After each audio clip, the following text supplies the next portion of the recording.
Good evening. Today is Sunday, May 17th, 2026. I'm Rich Stevens, and this is the Cold Take. What you're about to hear is news from this week, taken only from primary sources like press conferences and court documents. You can find those sources and attribution for every story at thecoldtake.com.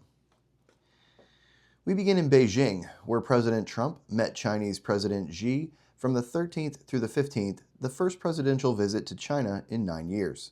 In a formal meeting Thursday, China says the two leaders agreed to pursue what it called, quote, a constructive China-U.S. relationship of strategic stability, with cooperation as the main focus, competition kept within limits, and differences managed. Topics included trade, military communication, agriculture, tourism, law enforcement, Ukraine, the Middle East, and the Korean Peninsula. Trump said China agreed to buy more than 200 Boeing planes, up to 750 if Boeing performs well. He also said China will buy billions of dollars of soybeans, but that tariff reductions were not discussed. On Taiwan, Trump said that China does not want to see a move toward independence. He told Brett Baer that he has not approved arms sales and is holding the package in abeyance as a negotiating chip. Trump noted that Xi wants the Strait of Hormuz reopened and agrees that Iran cannot have a nuclear weapon. The next meeting between Trump and Xi is in September at the White House. In U.S. politics, on Monday, May 11th, the Justice Department said Arcadia, California Mayor Eileen Wang was charged with acting as an illegal agent of the People's Republic of China. DOJ says Wang agreed to plead guilty, and the city of Arcadia says she resigned the same day. According to DOJ, Wang and Yaoning Mike Sun operated U.S. News Center, a website that claimed to serve the local Chinese American community while receiving and executing directives from PRC officials. In one example, DOJ says Wang posted a PRC-directed article denying genocide and forced labor in Xinjiang, then sent the link back to the PRC official. In another, she sent a screenshot showing an article had more than 15,000 views. The official replied, "Great." Wang replied, "Thank you, leader." DOJ says Wang admitted she never notified the Attorney General that she was acting as an agent of the PRC and did not disclose that some website content had been posted at the direction of PRC officials. Sun is already serving 4 years in federal prison after pleading guilty to acting as an illegal agent of a foreign government. Subscribe for updates on this case. Someone told me last week that I swallowed too loud, and that's fair. I can work on the audio a little bit. But I wanted to share another thought with you.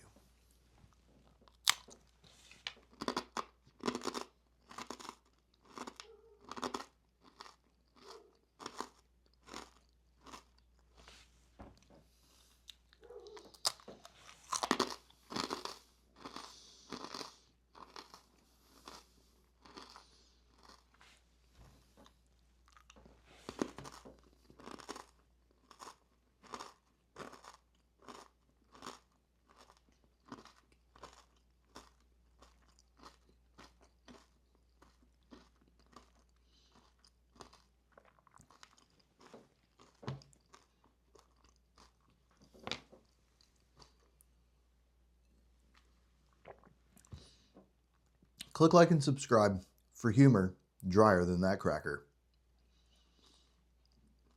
Share with your friends. It helps the channel grow.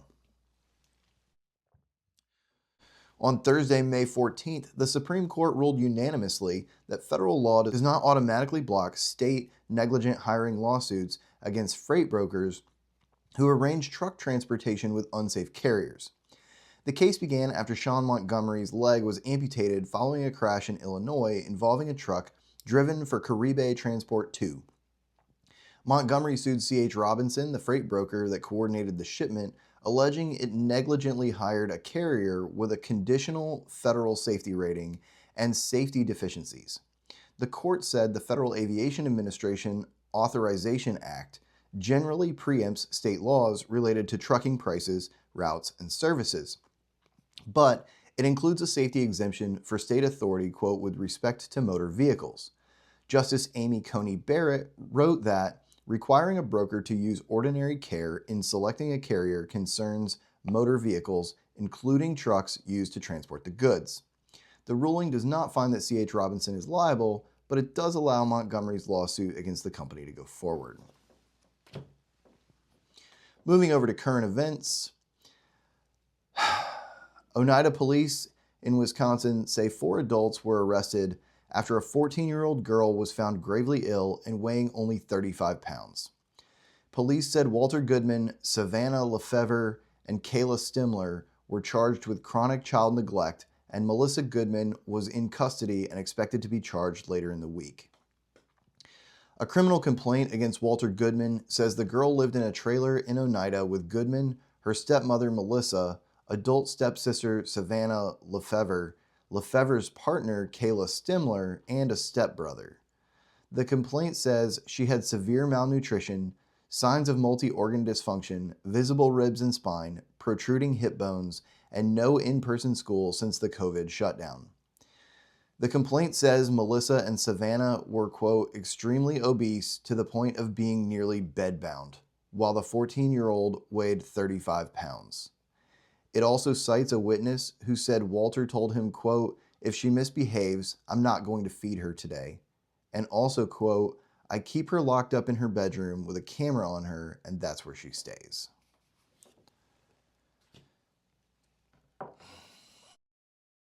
The Erie County District Attorney's Office says Denozjana Shalita Margie Williams was arrested after a March 29th apartment fire killed 3 of her children in Erie, Pennsylvania. Prosecutors say search warrants revealed evidence that Williams left the children home unsupervised when the fire broke out, and police allege she was gone for about 50 minutes to facilitate a drug transaction.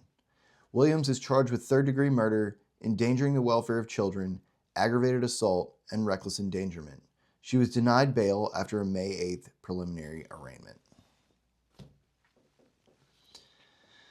On May 11th, Santa Clara County Counsel Tony Lopresti sued Meta Platforms and Instagram, alleging the companies knowingly facilitated and profited from scam advertisements on Facebook and Instagram. This one gets spicy. The complaint says Meta Platforms are involved in 1/3 of internet scams in the United States, expose users to 15 billion scam ads a day, and generate about $7 billion a year from scam ads. The lawsuit alleges Meta has internal systems to identify scam advertisers, but instead of simply blocking them, Meta charges some suspected scammers a higher penalty bid to keep buying ads. The complaint also says Meta calls scam ad money, quote, violating revenue, and set internal revenue guardrails that stopped anti-scam teams from taking action if they would cost more than 0.15% of company revenue. Meta publicly says it's aggressively fighting scams, while the county says Meta was promoting, pricing, and protecting scam ad revenue behind the scenes.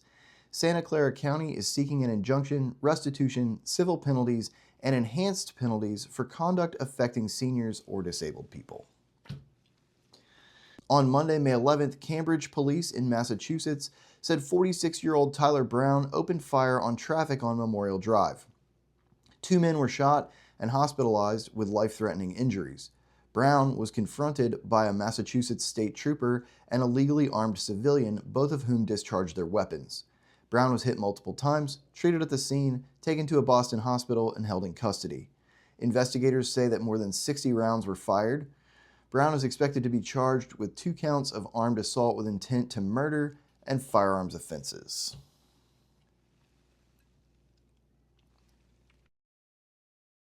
On Tuesday, May 12th, the Justice Department announced criminal charges against the companies that operated the MV Dolly, the ship that destroyed Baltimore's Francis Scott Key Bridge in 2024.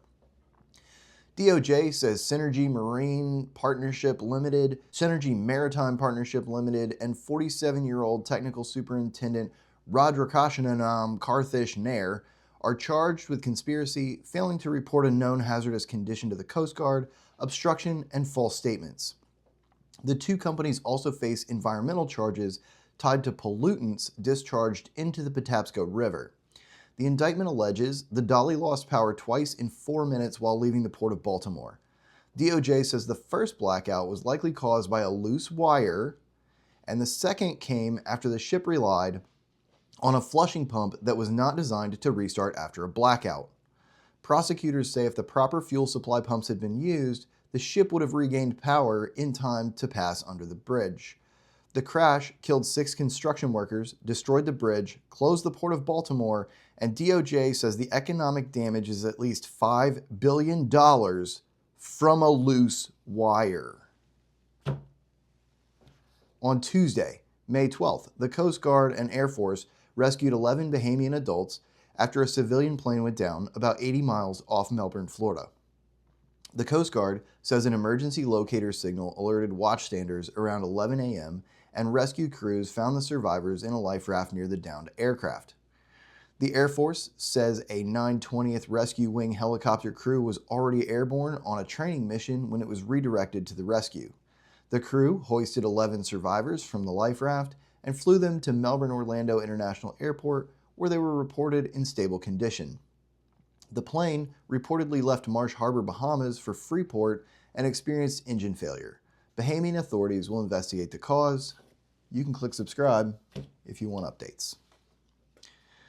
On Wednesday, May 13th, the South Carolina Supreme Court overturned Alex Murdaugh's murder convictions and ordered a new trial. Murdaugh was convicted in 2023 of murdering his wife and his son, but the court said former Colleton County Clerk of Court Rebecca Hill improperly influenced the jury. The court said Hill told jurors to watch Murdaugh closely, not to be fooled by his defense, and that deliberations should not take long. The justices said Hill's interference attacked Murdaugh's credibility, went to the heart of the case, and denied him a fair trial before an impartial jury.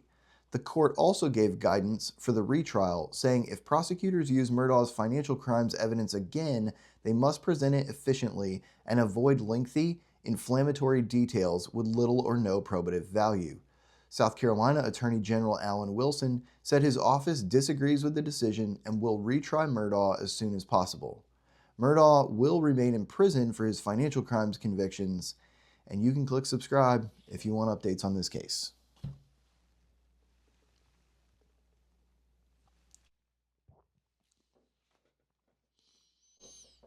In Mobile, Alabama, the Mobile Area Water and Sewer System says divers found a grenade-type improvised explosive device underwater at the Converse Reservoir Dam during routine repair and maintenance work. MAWSS says the Mobile County Sheriff's Office coordinated a multi-agency response, including the FBI bomb squad, Mobile Police Explosives officers, the ALEA bomb squad, and Daphne Search and Rescue. If you know what any of that means, you live in Alabama. The device was safely retrieved and detonated.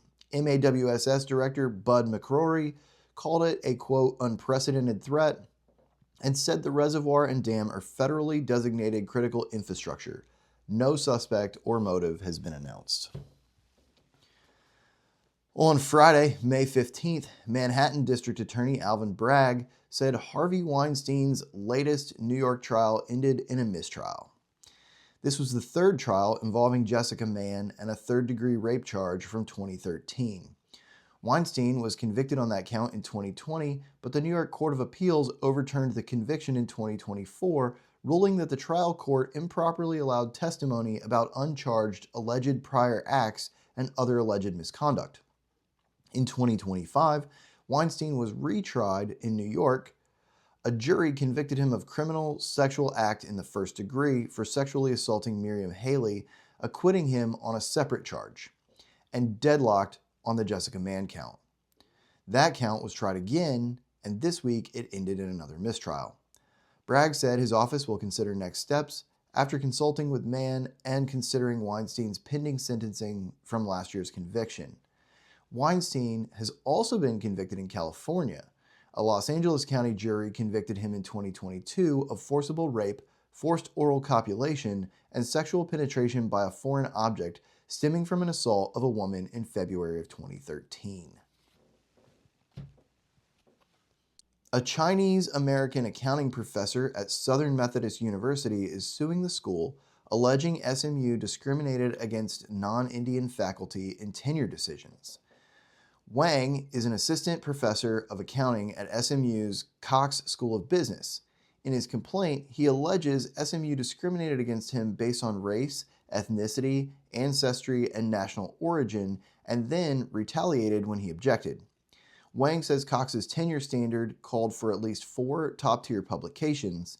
He says that since Hemang Desai became a full professor at SMU in 2006, the accounting department granted tenure to 100% of Indian origin candidates who met that standard and denied tenure to 100% of non-Indian candidates who met the same standard. Wang had 10 top-tier journal articles when he applied for tenure, more than double any other accounting faculty member in the department's history at the time of tenure application. But he says SMU kept moving the goalposts, telling him he needed more citations, more visibility, and eventually calling him a bad fit. The complaint says multiple professors supported Wang's case. One SMU professor wrote that Wang's case was not treated in an unbiased manner. Another said that Wang was, quote, very significantly more productive than one Indian origin professor who received tenure. A University of Texas professor described Wang as, quote, an outstanding researcher with few comparable peers. Wang also alleges SMU recorded him as white in HR and EEO records despite his self-identification as Chinese and East Asian. Wang says on November 19, 2024, Desai told him the department voted 3-1 against tenure, with all 3 Indian faculty voting no and the only non-Indian faculty member voting yes. SMU denies the allegations and denies that Wang is entitled to relief. Wang is asking the court for tenure, damages, back pay, front pay, and an order requiring SMU to stop discriminatory tenure practices. The case remains pending, with trial currently set for February of 2027. In financial news, foreclosures jumped in the first quarter of 2026. Property data from Adam says 118,727 U.S. properties had foreclosure filings in Q1, up 26% from last year. Foreclosure starts rose 20%, and completed foreclosures rose 45%. For context, RealtyTrac reported more than 2.2 million foreclosure filings in 2007, with more than 1% of U.S. households entering some stage of foreclosure. The current foreclosure rate is only around 1/10 of that, but the delinquency numbers are much closer. MBA says the mortgage delinquency rate was 4.44% in Q1. In Q4 of 2007, it was 5.82%. So delinquencies are currently more than 75% of the 2007 rate. MBA also says that 0.64% of mortgage loans were in foreclosure at the end of Q1, compared with 2% at the end of 2007. Markets were flat this week. Gold was the biggest loser, dropping 3.4% and closing at $4,561 per ounce. The Dow Jones lost 83 points, a 0.17% drop, closing at 49,526. The Nasdaq fell 22 points, a 0.08% move, with a close of 26,225. The S&P 500 picked up a whopping 10 points, gaining 0.14% and closing at 7408.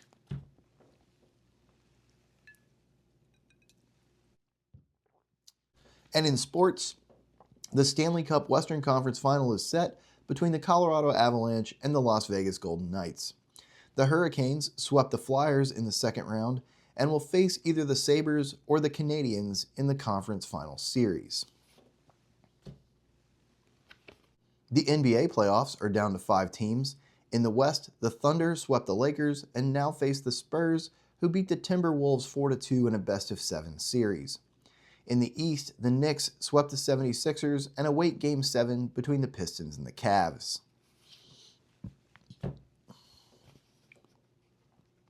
Finally, in Major League Baseball, the Braves sit on top of the NL East by 8 games with the best record in baseball, 31-15. The Dodgers are a half game ahead of the Padres, and in the AL East, the Rays sit 2 games ahead of the Yankees. And like it or not, that's what happened. I'm Rich Stevens, and this has been The Cold Take.